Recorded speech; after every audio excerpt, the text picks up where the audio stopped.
ya no voy a volver a pasar por un tiempo por este pasaje otra vez. Se los voy a entregar y ahora probablemente me voy a concentrar en otro pasaje si Dios lo permite, si estoy en el rol de predicación. Entonces hay cierta nostalgia, ¿no?, cuando me toca acá, pero es una bendición del Señor estar con ustedes y compartir de su palabra. Vamos a seguir, como decía el pastor Luis, con este pequeño apocalipsis, el cual está citando Isaías, que es el versículo 27. Dado esto que les mencioné al inicio, con lo que empecé, yo he entendido o he visto, porque tal vez yo también lo he sentido con mis otros hermanos predicadores y pastores, que quizás por nosotros tener la oportunidad de leer el pasaje, los agarramos como a quemarropa el día que venimos, y el pasaje es extenso. A veces son pasajes de 24 versículos, de 20, en este caso es de 13, pero los decimos como que si ustedes lo hubiesen estado leyendo todo el mes conmigo, y como que si lo tuvieran fresco. Entonces quizás a veces se pueden perder o se pueden sentir abrumados por toda información. Entonces me gustaría como hacerles un desglose de los puntos que vamos a tocar para los que apuntan o llevan sus notas. Este pasaje, este capítulo consta de 13 versículos. El primer versículo voy a empezar el pasaje y voy a empezar otra vez la predicación más o menos, porque el primer versículo, aunque no está fuera del contexto, es parte de ese apocalipsis. Es el versículo 1, y este versículo 1 es el clímax o lo que está concluyendo la idea del narrador del capítulo 26 que el pastor Luis nos compartió la semana pasada. Luego de eso tenemos del versículo 2 al versículo 5 cómo Dios describe lo que Él hará con su viña. Luego tenemos del versículo 6 al versículo 11 donde Dios le da una noción a Judá de lo que Él hará con Israel y lo que pasará con Israel. Y por último, del versículo 12 al versículo 13, Dios nos mostrará lo que acontecerá en los últimos días. Y esos dos versículos es la conclusión de ese apocalipsis. Es como ya no va a haber más. Eso es lo que va a pasar y eso es lo que ustedes tienen que conocer. Entonces, habiendo dicho eso, como esta es como la división, las palabras para los niños son Cristo, Israel, salvación y juicio. Cristo, Israel, salvación y juicio. Les voy a advertir, son las 11 de la mañana, probablemente me voy a pasar un poquito los 45 minutos, pero voy a tratar de no pasarme la hora. Así que, para que desde ya sean pues más cómodos de lo que por lo general ya están. Bueno, quiero empezar como introducción viendo este relato de este apocalipsis que está siendo entregado, como nosotros tenemos apocalipsis como tal en nuestras Biblias, que a veces es difícil de comprender, hay muchas figuras, hay muchas cosas. Los judíos, a través de Isaías, están recibiendo uno en el cual también tienen muchas cosas que probablemente, si ellos están sentados, no tienen una explicación o no tienen un entendimiento de cómo exactamente y en qué tiempos exactos sucederán estas cosas. Pero aún así, Dios pide que sea por fe, que lo crean. Por eso se lo está mostrando. Y nosotros desde ese punto de vista tenemos una similitud con ellos. A pesar de que nosotros ya hemos visto cómo se han desenvuelto las cosas, aún así estamos esperando esa segunda venida, al igual que ellos estuvieron esperando la redención, o están escuchando sobre la oportunidad de esa redención. Así que esto nos lleva a pensar cómo es que su plan, el plan del Dios, está escrito desde la eternidad. El destino, el propósito de Israel, de la iglesia, de la humanidad, ya ha sido sentenciado desde antes de la creación del mundo. Ya ha sido estipulado cómo sucederá. Y está escrito desde antes de los tiempos. No importa si nosotros logramos comprender los detalles más minuciosos de nuestro apocalipsis, como quizás ellos no lograron entender los detalles más minuciosos de su apocalipsis. No importa si lo logramos entender, los tiempos Dios los cumplirá y su propósito, su final será llevado a cabo. Nuestro paso por este mundo, y esta es una reflexión que esto nos puede llevar, nuestro paso por este mundo y por su Ya hasta que se tigre. Nuestro paso por este mundo y por su plan puede ser efímero. Nuestra vida puede ser 40, 50 años. El plan de redención ha sido miles de años. Pero aunque nuestro paso por el plan de redención es efímero, es lo suficientemente amplio para tener la oportunidad de salvación para todo aquel que venga a Cristo. Cuando nosotros leemos, y aquí donde voy a entrar el versículo 1, el versículo 1 habla de cómo Dios derrotará a Satanás.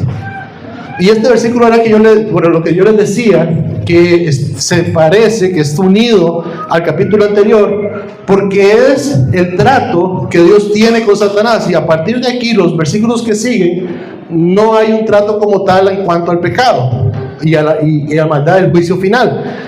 Este pasaje, si nosotros leemos Isaías 26, el último capítulo, que fue el 21, dice: porque aquí el Señor va a salir de su lugar para castigar la iniquidad de los habitantes de la tierra, y la tierra pondrá de manifiesto su sangre derramada, y no ocultará más sus asesinados.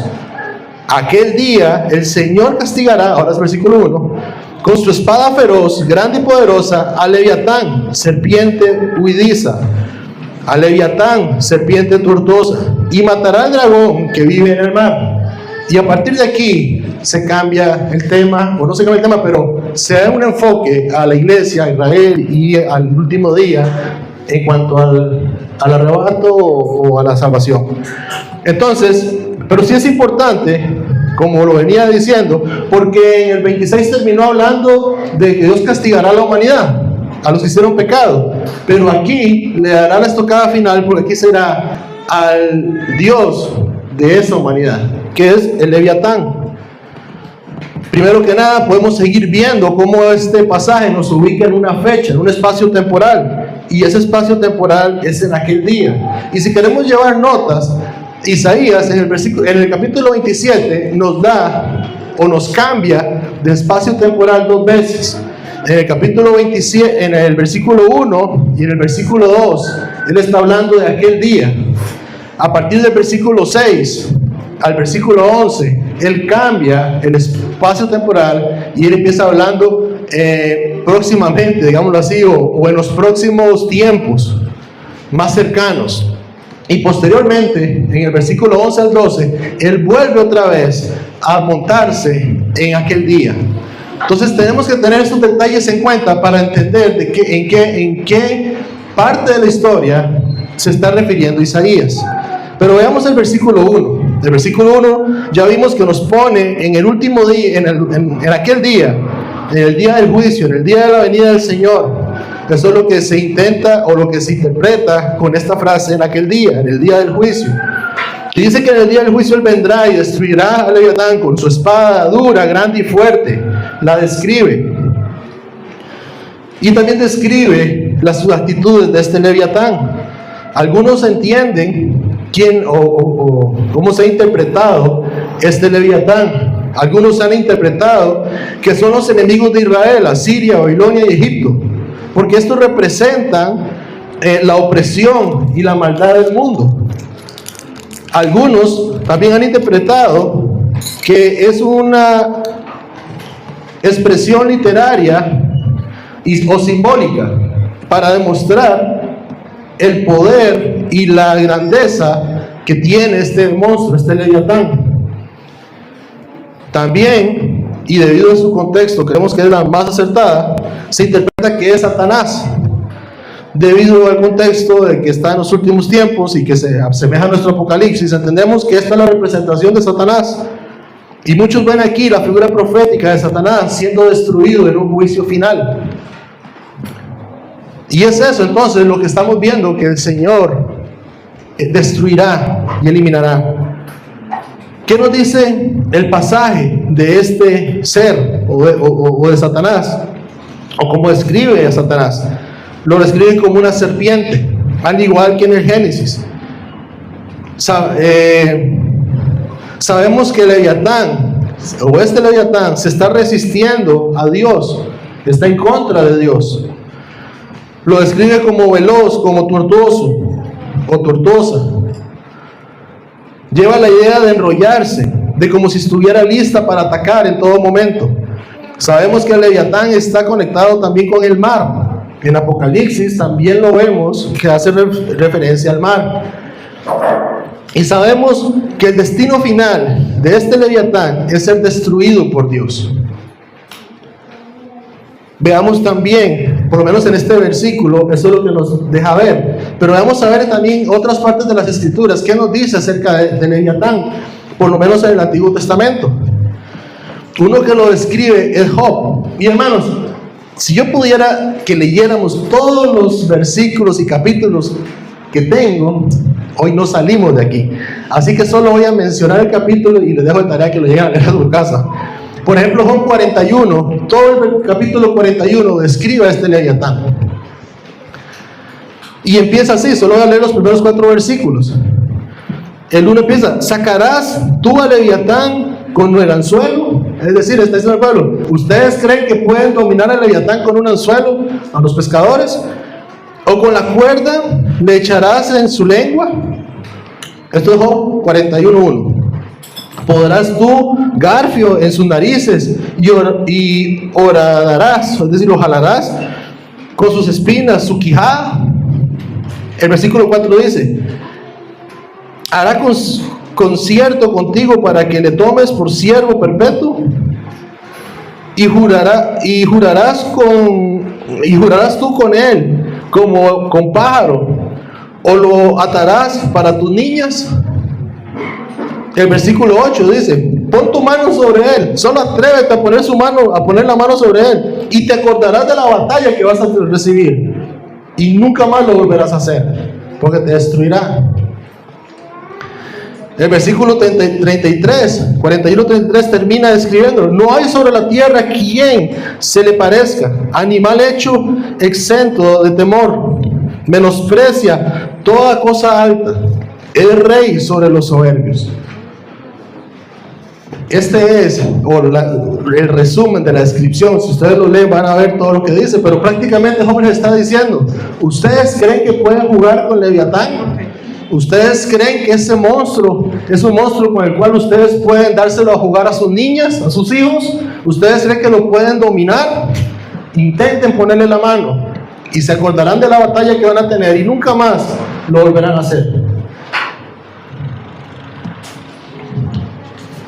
Isaías en el capítulo 2, versículo 12 dice: porque día de Jehová de los ejércitos vendrá sobre todo soberbio, altivo y sobre todo enaltecido, y será abatido. Es el mismo espíritu que termina describiendo Job a Leviatán. Él es el rey de estas personas a las cuales Dios también abatirá. Nosotros podemos deducir ¿por qué Satanás se le describe tan a menudo como un dragón, como una serpiente, o como este Leviatán? Es porque lo podemos ver que es astuto. Aquí se le llama serpiente retorcida.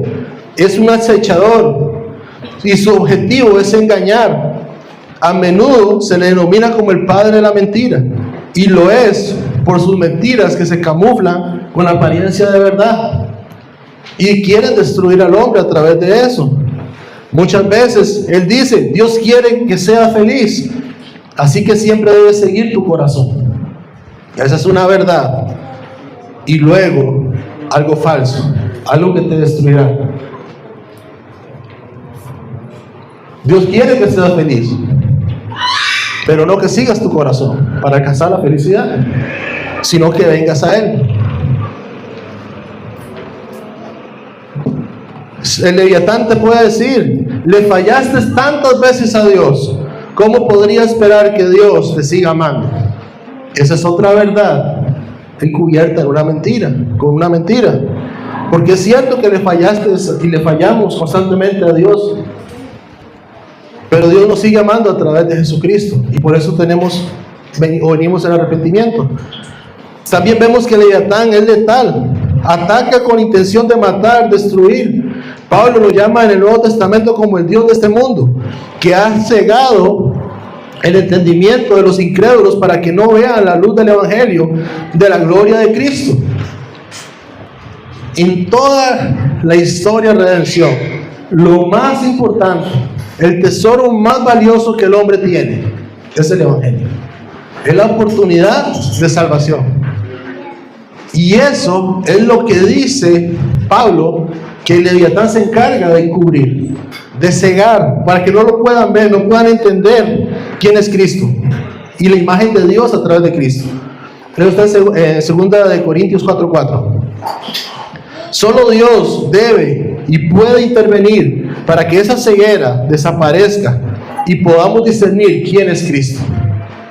Pero la intención de Leviatán o de Satanás de cegar es solamente para destruir al hombre, porque no hay nada más. El Leviatán no te ciega para que cuando vas manejando chocas contra un árbol y te mates. Esa es una pérdida insignificante, y que es nuestra vida. Hay algo más grande que eso, que no puedas ver el Evangelio. Pero tenemos una oportunidad.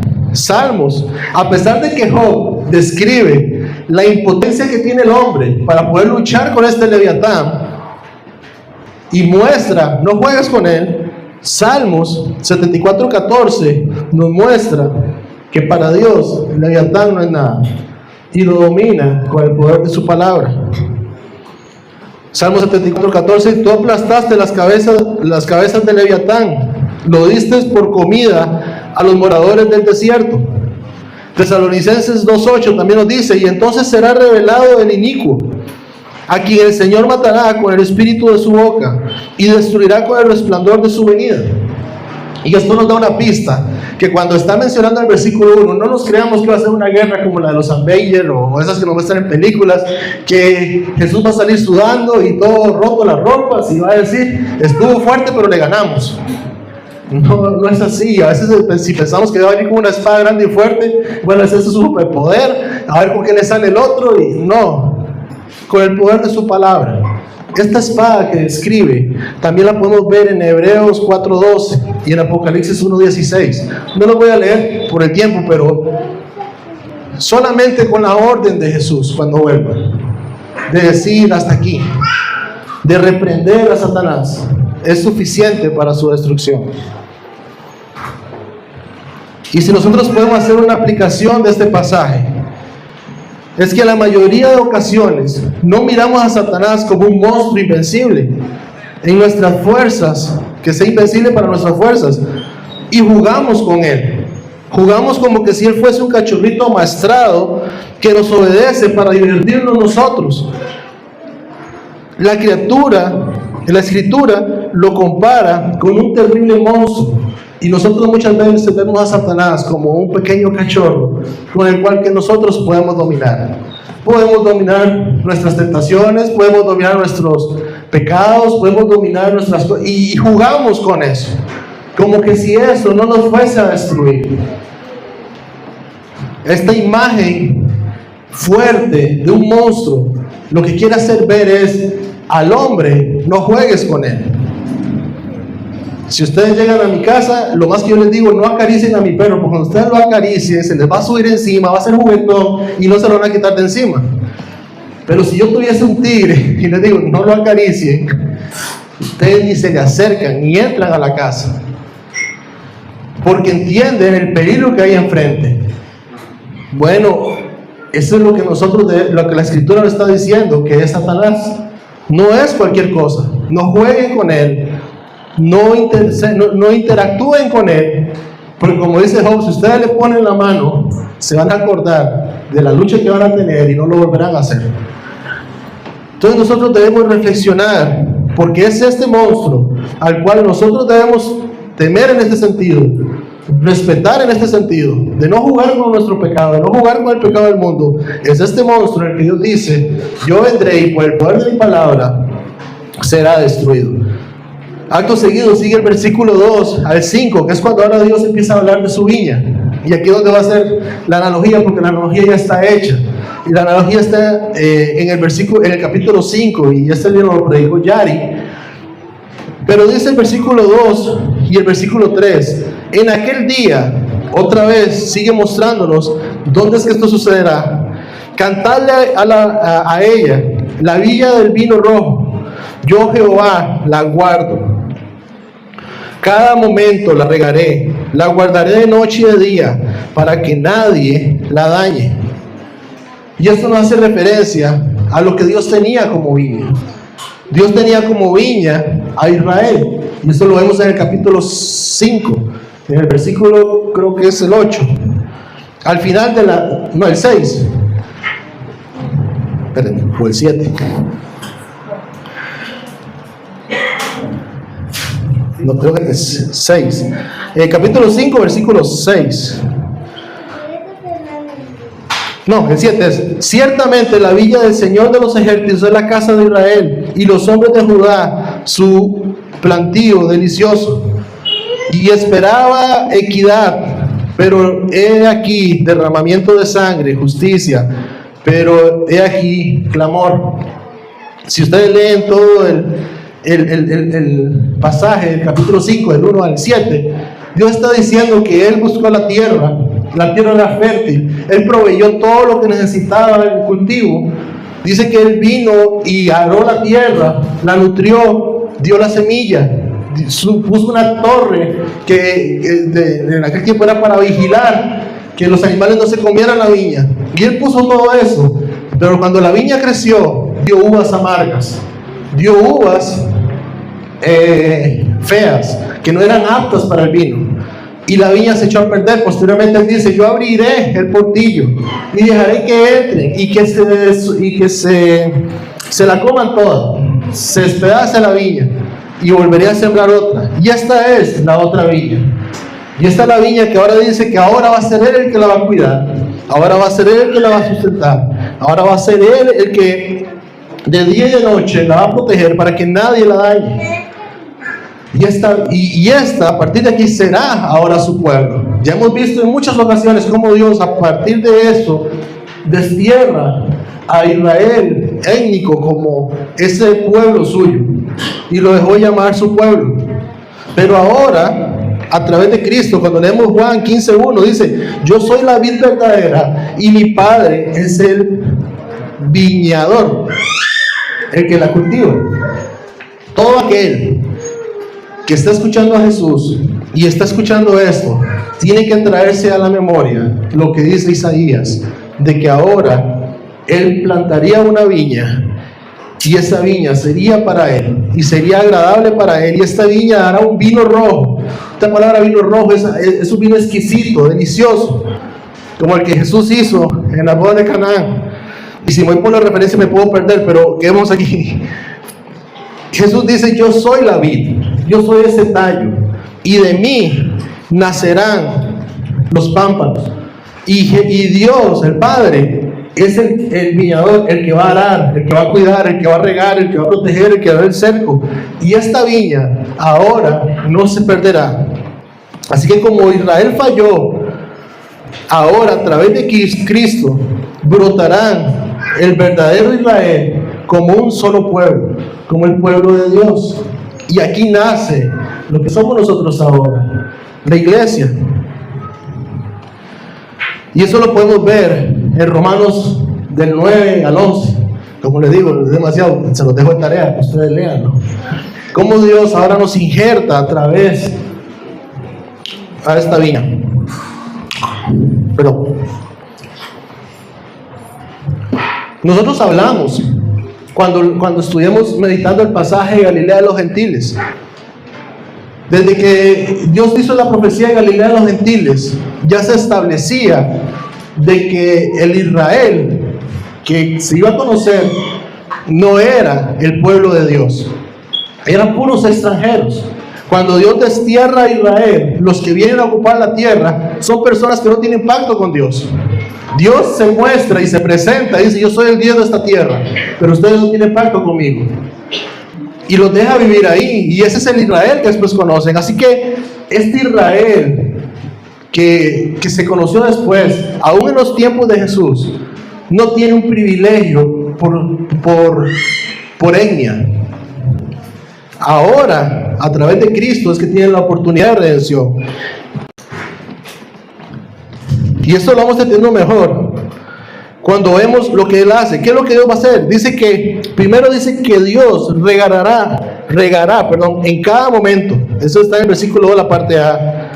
Así que Dios va a nutrir a su pueblo con todo lo necesario para que dé vida y para que dé crecimiento, para que ahora den fruto, para que ahora la iglesia no sea como era el Israel de antes.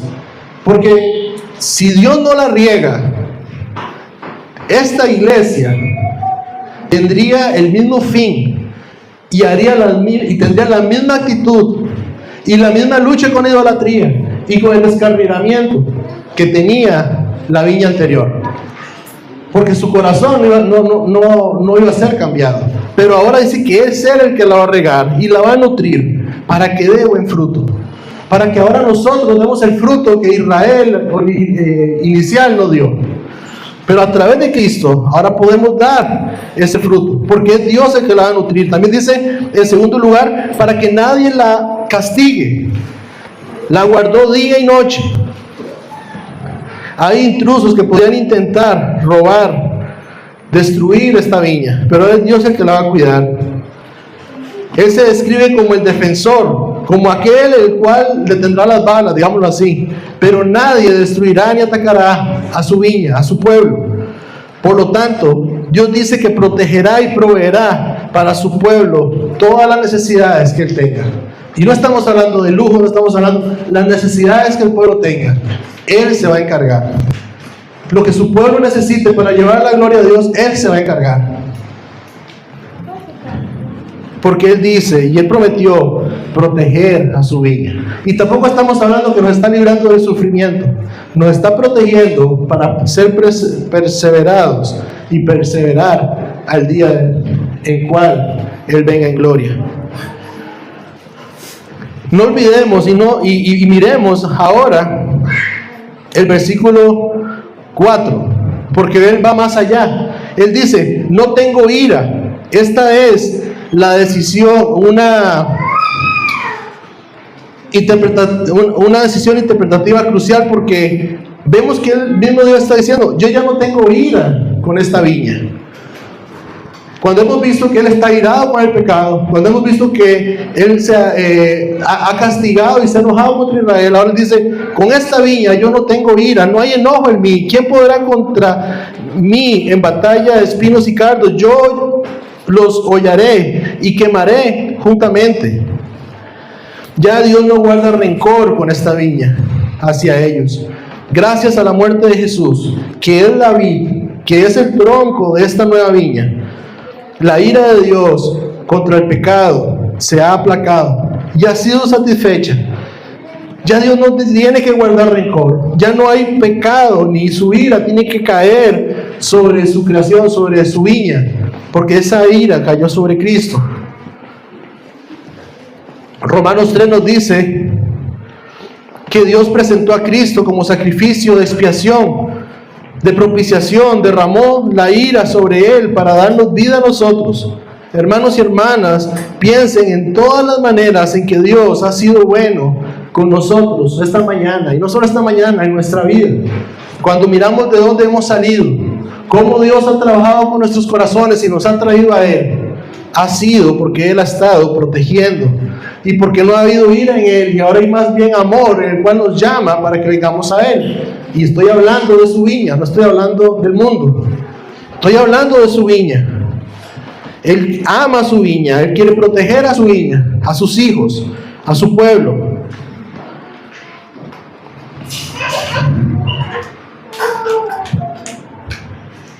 Dios nos sustenta con el agua de vida en cada mañana, cada momento. Nos provee de alimento espiritual, nos protege de los enemigos, velando constantemente por nosotros y edificándonos como iglesia, como su pueblo. Las puertas del infierno no prevalecerán sobre esta iglesia. Esta iglesia irá y vencerá y hará y cumplirá el propósito que Dios tiene, porque es Él el que está delante de nosotros, porque es Él el que nos edifica, porque es Él el que nos cuida. Y esto es una larga lista. Pensemos en las bendiciones espirituales que ahora son nuestras por la obra de Cristo. El poder perdonar, el ser ahora adopción, el poder ser reconciliados con Él, el poder venir otra vez a su gloria. Todo eso nosotros lo tenemos ahora a través de Cristo, y no fue porque fuéramos buenos o porque mereciéramos algo, fue porque a Él le plació plantar esta viña y cuidarla y protegerla y estar delante de ellos en todo momento. No podemos decir, o cuando nos preguntamos, ¿por qué Dios ha sido tan bueno con nosotros? ¿Por qué Dios se ha preocupado tanto por nosotros? Si no lo merecemos, si constantemente fallamos, si tenemos luchas, si venimos de una vida en la cual hemos escupido a la cara de Dios, hemos hecho todo lo que Él ha dicho que no hagamos, hemos blasfemado con su nombre, y aún así, a los que han sido hijos de Dios, Él en su amor los ha llamado y los ha traído a su redil, a su viña. Amigos, si estás aquí esta mañana y no eres creyente y no eres parte de esta viña y no has logrado ver las bendiciones de Dios y estas cosas de las cuales, si en tu vida no has podido encontrar el perdón, no has podido encontrar esta reconciliación, si no te sientes realmente adoptado o parte del pueblo de Dios, todavía hay oportunidad, y eso es lo que dice este pasaje. Porque nos alegra que estés aquí y que vengas, porque no te puedes perder el versículo 5. El versículo 5 nos dice que no hagas afrenta contra Dios, que deja de seguirte rehusando a Dios, a no ser que Él confíe en mi protección, que haga la paz conmigo, que tenga conmigo la paz. ¿Recuerda cuando leímos Isaías y empezó Isaías y Dios empezó a descargar, a hacer el descargo contra Israel, contra Judá y contra Israel? En Isaías 1, versículo 18, Dios lo dijo de esta forma. Isaías 1, versículo 18: vengan ahora, razonemos, hablemos. Dice el Señor, aunque sus pecados sean como la grana, como la nieve, serán emblanquecidos, aunque sean rojos como el carmesí, como la blanca lana, quedarán. Pero vengan, ya no sigan afrontando al Señor. El versículo 5 lo que está llamando Dios es: tienen oportunidad, hagan la paz conmigo, búsquenme de corazón y yo los hallaré. Esto solo lo puede decir porque Él es ahora el que cuida esta viña, y es Cristo la vid de esta viña. Lo dice porque envió a su Hijo a morir por los pecados de cualquiera que se aparte de sus pecados y que confíe en Él y que reconozca la maldad en su corazón. Es una invitación abierta, es un regalo gratuito que aún el mundo se atreve a rehusar. Pero ¿cuál es la condición? Debes abandonar tu egoísmo, debemos abandonar nuestro pecado, que de todos modos no nos ha servido ni nos ha beneficiado en nada, y hacer las paces con Dios, venir y aceptar al Señor Jesucristo como nuestro Salvador. Es la única condición. Hay un dicho que dice: sería demasiado bueno para ser verdad si no lo fuera. Yo pasé tiempo entendiéndolo también. Les di las caras, lo mismo puse yo cuando lo leí. Sería demasiado bueno para ser verdad si no lo fuera. ¿Qué te impide apartarte de tu pecado y hacer las paces esta mañana con Dios? O durante esta semana, o venir en oración y buscar al Señor realmente y exponer nuestro pecado. Esta es a lo que Dios llama. El versículo del 6 al 11, ahora Dios muestra cómo disciplina y restaura a su pueblo. En este texto Dios hace un cambio otra vez temporal, y ahora ya no está hablando de aquel día, ahora dice: días vendrán.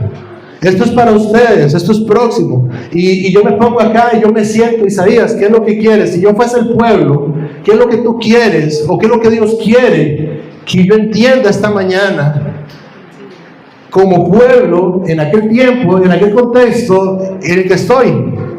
Y Dios, recuerden que Dios le está hablando a Judá, pero aquí Dios le está hablando a Judá, Israel está hablando a Judá, pero está mencionando y haciendo referencia de Israel, del norte. Pero cuando menciona a Jacob, los está metiendo a todos, a los dos, a Judá y a Israel, son las 12 tribus. Y aunque Isaías cambia este espacio temporal, hace referencia a estos tiempos cercanos, pero hace referencia a Judá de Israel, y nos muestra lo que pasará con ellos, con Judá y con Israel, cuando menciona a Jacob, pero lo que hará con Israel. En el versículo 6 dice: y en los días venideros Jacob echará raíces, Israel florecerá y brotará, y llenará el mundo entero del fruto. Si yo quiero ser fiel a las Escrituras, hermanos, tengo que preguntarme, ¿cuándo ocurrió esto? Reconocemos que Israel, después del exilio, nunca volvió. Israel se perdió. Si decimos que se está refiriendo al Israel, al nuevo Israel, al que le mencioné hace rato, en el punto anterior, este Israel apunta más a aquel día, o nosotros apuntamos más a aquel día, que en los días venideros. Y esto es importante porque hay una promesa que Dios hace. Jacob, ahora se refiere a Jacob, entonces ya no puedo relacionar a Israel como el nuevo Israel, sigue refiriéndose a Jacob. Jacob echará raíces, Israel florecerá y brotará, y hará algo muy importante, dice que llenará el mundo entero de fruto.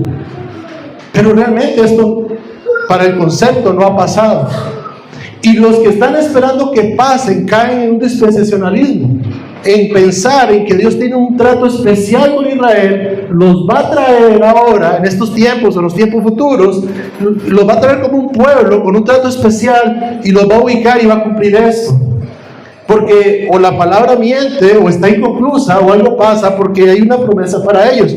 Y creo que hay una diapositiva para que los apunten. Puse una serie de versículos, de capítulos, en las cuales si ustedes lo apuntan, pueden ver que se refieren a esto mismo, a esta promesa, que es para Israel, no para Judá. Pero cuando habla de Jacob, al final los dos tendrán el mismo fin, serán esparcidos. Y vemos que cuando Cristo muere, resucita, pasa una generación y Judá también es esparcido. Esto cumple la promesa o lo que Dios dijo en Deuteronomio. Y si hay algo que a mí Dios usó para cautivarme, y por lo que yo pues no puedo ser dispensacionalista, es cuando uno lee, y a mí personalmente me cautivó, de cómo Dios desde Deuteronomio, desde Génesis, desde Éxodo, cuando habla con Abraham, Él le dice lo que va a hacer con el pueblo, lo que va a sufrir su pueblo, cuando ni tan siquiera había hecho un pueblo. En este caso lo está hablando con Moisés. En Deuteronomio 30, del 1 al 6, es largo, pero lo voy a leer por dos cosas. Creo que es necesario, porque en el versículo 9 dice que Jacob tendrá expiación. Y si yo me quedo pensando que Jacob tendrá expiación, sin entender cómo la obtuvo, solo porque fue esparcido, estaría diciendo que Jacob tiene un medio de gracia diferente al Evangelio. Y eso no es así. Jacob no tuvo un medio diferente de gracia que el que nosotros tenemos hoy. Porque no es un pueblo distinto, es un solo pueblo, una sola iglesia. Entonces, para yo entender el versículo 9, tengo que entender qué pasó en el 6. Porque dice el versículo 8 de que por esto que pasó es que él obtuvo expiación. En el Deuteronomio 30, del 1 al 6 dice: y sucederá que cuando todas estas cosas hayan venido sobre ti, la bendición y la maldición que he puesto delante de ti, es decir, nada de esto ni tan siquiera ha pasado, está hablando con Moisés, y tú las recuerdes en todas las naciones donde el Señor, tu Dios, te haya desterrado. Esto tampoco ha pasado, pero ya les dice: los voy a desterrar. Él nos dice: y vuelvas al Señor tu Dios, tú y tus hijos, y le obedezcas con todo tu corazón y con toda tu alma, conforme a todo lo que yo te ordeno hoy. Y ya esto me dando una pista de que los va a volver a llamar, y ahora sí van a obedecer. Pero ¿cómo van a obedecer si no han obedecido nunca? y su corazón, la verdad del evangelio es que su corazón está extraviado. Por sí solos no van a poder obedecer. Tiene que ocurrir algo en ellos. El versículo 3 dice: entonces el Señor tu Dios te hará volver de tu cautividad y tendrás compasión de ti y te recogerá de nuevo de entre todos los pueblos a donde el Señor tu Dios te haya dispersado. Si tus desterrados están en los confines de la tierra, de allí el Señor tu Dios te recogerá y de allí te hará volver. Y el Señor tu Dios te llevará a la tierra que tus padres poseyeron, y tú la poseerás. Y Él te prosperará y te multiplicará más que a tus padres. El 6 dice: además, el Señor tu Dios circuncidará tu corazón y el corazón de tus descendientes, para que ames al Señor tu Dios con todo tu corazón y con toda tu alma hasta fin de que vivas. Es una promesa de redención. Pero esta promesa de redención, ¿cómo sucederá para ellos si los está expandiendo? Ok, ya está el primer paso. Los está esparciendo por el mundo. Ya dijo que lo iba a hacer. Ahora, al ser esparcidos por el mundo, tienen oportunidad de redención. Dice el versículo 7: ¿acaso fue herido con la herida de aquel que lo hirió? Yo también puse esa cara y pasé ratos. ¿Qué quiere decir? Porque es un juego de palabras, pero le está diciendo que está teniendo el mismo trato que está teniendo con el mundo, pero no lo está hiriendo como hirió el mundo, por lo que va a suceder. ¿Acaso fue muerto con la matanza de sus muertos? Luchaste con él, desterrándolo, expulsándolo con su soplo bien violento. Él lo expulsó el día del viento del este. La única forma que Jacob tuviera oportunidad de expiación era siendo desterrado. Pero nosotros sabemos que por ser desterrado no hay salvación, es por la obra de Cristo. Pero al él ser desterrado y enviado por el mundo, y estando ahí Dios puede y podía actuar a través del evangelio, por amor a su nombre. Y cuando leemos muchas de las listas de estos pasajes, y hay más, vemos como Dios dice: yo los esparcí. Creo que es en Ezequiel 36. Yo los esparcí por el mundo, y ahora andan por el mundo haciendo desastres, en idolatría, entonces por amor a mi nombre yo voy a actuar en ellos a través de y ese actuar, este versículo 36, Él circuncidará su corazón, y eso es la promesa del evangelio. A través del evangelio ellos tendrán la expiación. Yo los buscaré desde el confines del mundo, a lo más profundo que haya ido, yo lo podré traer a través del evangelio. Y aquí yo no estoy diciendo que es el 100% de las tribus prometidas, eso no lo dice la Biblia, pero dice que hay una oportunidad de expiación, o hubo una oportunidad de expiación a través del evangelio, al ser esparcidos por la tierra. Dice el versículo 9: así pues, con toda la iniquidad de Jacob será perdonada. Si Dios perdona la iniquidad de Jacob solamente porque es Jacob, sería un Dios injusto. Ese es el mismo principio de Dios, perdonarnos a nosotros solo por su amor. Dios no puede perdonar a Jacob solamente porque es Jacob, pero aquí dice que la iniquidad de Jacob será perdonada, y esta será todo el fruto del perdón de su pecado. ¿Cuál será el fruto del perdón de su pecado? Ahora, el fruto del perdón de su pecado, es decir, el fruto de la expiación, el pastor vuelve a pasar la palabra de expiación, es que haga todas las piedras del altar como piedras de cal pulverizada, cuando no estén en pies de acera y de los altares de incienso. Es decir, que el fruto de su expiación va a ser que su corazón regenerado se apartará de la idolatría, se apartará del camino que constantemente llevó a Israel a ir en contra de Dios. Aquí tengo, amor, gracias. También están notando mi sufrimiento.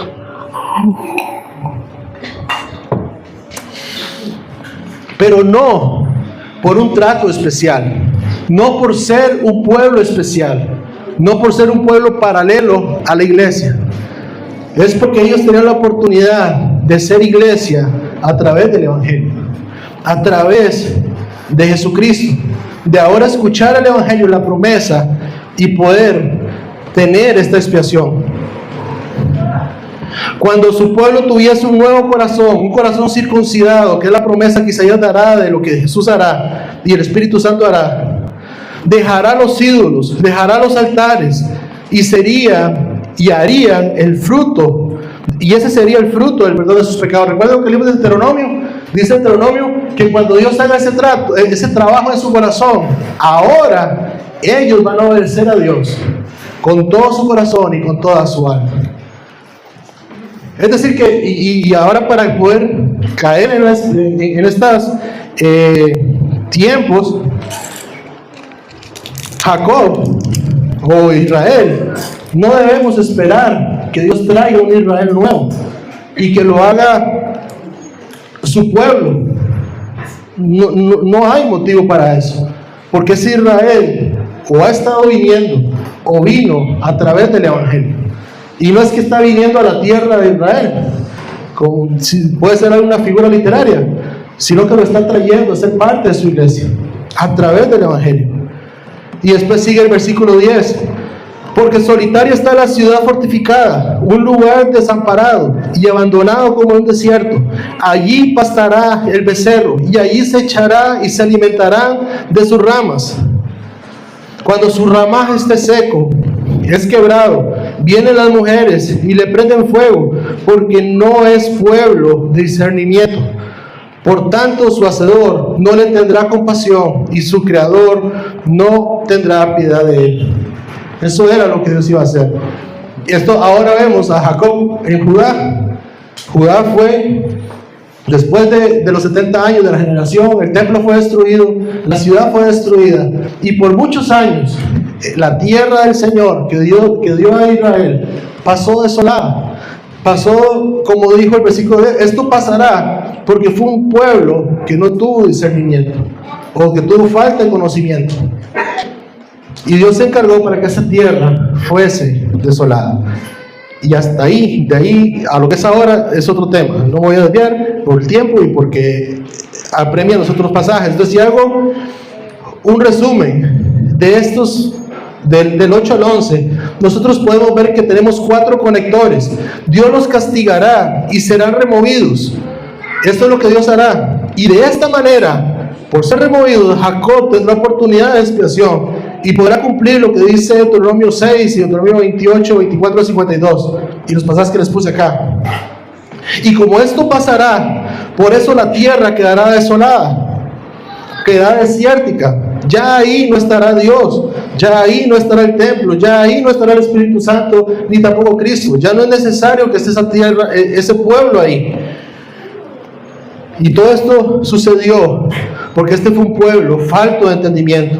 Por tanto, ni aun su hacedor tuvo misericordia de ellos, y los expuso también al Evangelio, a que pudieran venir a ser pueblo a través del Evangelio. Y así como Israel fue llamado a ser bendición para todas las familias de la tierra, y no lo hizo por su propia voluntad, ahora nosotros como iglesia a través de Cristo somos llamados a llevar el Evangelio y las buenas nuevas, que es el único medio de gracia por el cual podemos tener salvación. Hasta el día en que suene esa trompeta y que Cristo nos reúna con Él. Veamos el versículo, el último punto, punto 4. Dios reúne a su pueblo para adorarle. Dios va a reunir a su pueblo. Y me quedan 5 minutos, hermanos. Otra vez en este pasaje vemos la línea temporal. Ahora volvemos, ya no estamos hablando del tiempo para que están los que están sentados ahí, sino que ahora decimos en aquel día. Si este día es en los tiempos cercanos al juicio, entendemos que Dios escogerá y separará el trigo de la paja, como lo dice Mateo. Uno a uno los traerá a Él para este tiempo. Entendemos que es la iglesia la que será llamada. Ya no será el pueblo, ahora será el pueblo étnico, ahora será la iglesia que va a ser llamada. El versículo 12 dice: y acontecerá en aquel día que trillará Jehová desde la corriente del río hasta la torrente de Egipto, y vosotros, oh hijos de Israel, seréis reunidos uno a uno. Pero otra vez estamos hablando de aquel día. Ahora los hijos de Israel ya son la iglesia, son el fruto de la vid que el Señor plantó. Ya no es el pueblo étnico. Ese pueblo, que desde el principio ya fue erradicado, ya fue cerrado y está en las mismas condiciones que todo aquel que necesita a Cristo. Pero ahora dice que a la iglesia la recogerá uno a uno, separará el trigo de la cizaña en aquel día.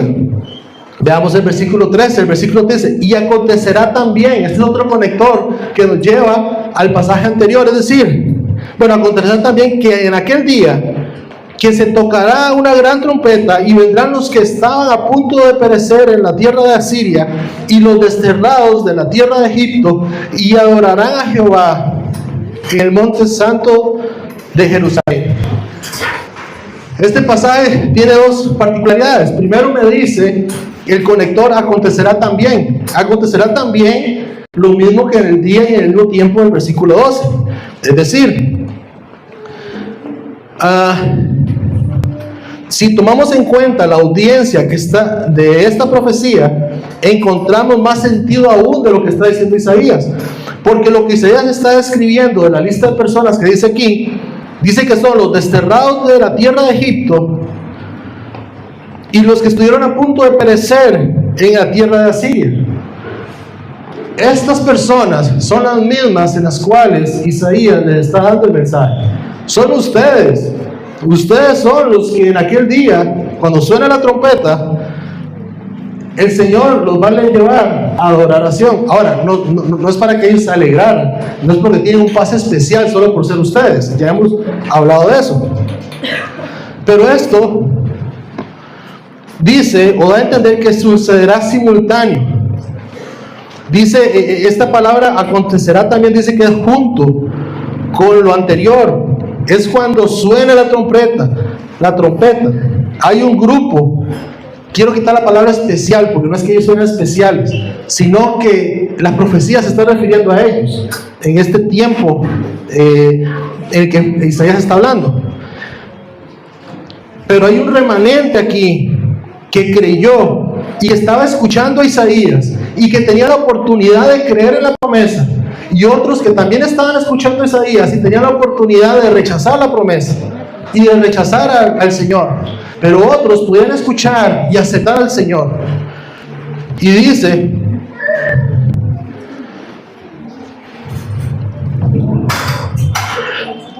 que estuvieron a punto de perecer en Asiria, y los que fueron desterrados de la tierra de Egipto, tanto de la tribu de Judá como de la tribu de Israel, están convenidos aquí.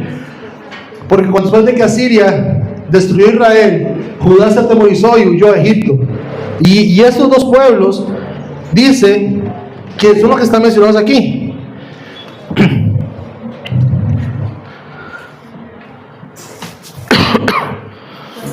Los que vinieron y aceptaron la paz, los que vinieron y se pusieron a cuentas con el Señor, los que escucharon la palabra de Dios a través de los profetas, ellos ahora serán levantados primero y adorarán al Señor en el monte de Sión. Y aquí está haciendo una referencia, y yo lo hago al pastor Will, solo porque le está hablando a este pueblo. No estoy diciendo que ellos son un grupo especial, pero Abraham, Moisés, Sproul, los más recientes, que creyeron y que murieron, ahora serán levantados y vendrán justamente o juntamente con los que Dios está escogiendo, que todavía están vivos. Y los dos vendrán a una al son de la trompeta y adorarán al Señor. Aquí lo que está hablando es de los dos tiempos, del tiempo de la resurrección y del tiempo de la escogencia. Y estas personas tenían la oportunidad de escuchar la palabra y la promesa de Dios y de creer en ella para en aquel día ser levantados con el Señor. Y habían otros que también tenían la oportunidad de escuchar la profecía y rechazar a Dios para que en aquel día solo esperen el día del juicio final y la destrucción de su rey Leviatán. Y para terminar, y la aplicación como conclusión, esta profecía nos da esperanza a todo hijo redimido de Dios. Nos recuerda su poder, su fidelidad, que llegará ese día, el día en el cual Él hará juicio.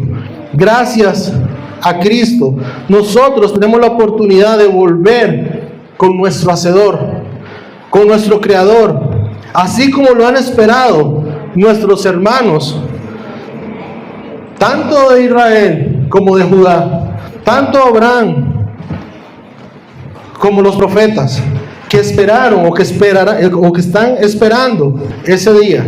Ahora nosotros también tenemos la oportunidad de esperar ese día junto con los que descansan. Pero a la vez es una noticia tormentosa para los que esperan el juicio sin oportunidad de redención, porque ya murieron y en su momento rechazaron a Dios. Los que ignoraron a los profetas, los que ignoraron la ley de Dios, los que ignoraron los mandamientos, los que no pusieron su mirada en aquella vid de la cual Dios estaba hablando a través de los profetas, que había de venir. Ellos están esperando el día del juicio únicamente con la certeza del sufrimiento y la destrucción. No tienen más oportunidad. El peor de los malos, como diría, qué afortunado eres si no tienes a Cristo, pero aún tienes la oportunidad. Qué afortunado puede ser, como digo, en el peor de los malos, de que el Señor hoy te esté llamando y tenga la oportunidad de venir a Él. Eres afortunado. Hasta en eso Dios está teniendo gracia contigo hoy. Pero porque tienes la oportunidad de buscarlo, tienes la oportunidad de ir a las Escrituras, tienes la oportunidad de pedir, de rogar por tu salvación. Tienes la oportunidad de, como dijo Isaías 1:18 y como le dijo Dios en Isaías 1:28, vengan, pongámonos a cuentas, que yo puedo limpiar tus pecados, puedo convertirlos del rojo carmesí a la lana blanca, pero tienes que venir y hacer las paces con Dios, con reconocerlo como su Salvador. Hay muchos que hoy ya no tienen esa oportunidad. Hay muchos que hoy solo están esperando el día del juicio para su destrucción, para el castigo eterno. Muchos de los que escucharon a Isaías en este capítulo 27 y escucharon este Apocalipsis y lo ignoraron y no tuvieron la oportunidad de redención. Segunda Corintios 6:2 dice, pues Él dice, en el tiempo propicio te escuché y en el día de salvación te socorrí. Pero ahora es el tiempo propicio. Ahora es el día de salvación para todo aquel que escucha el Evangelio. Señor, te damos gracias esta mañana por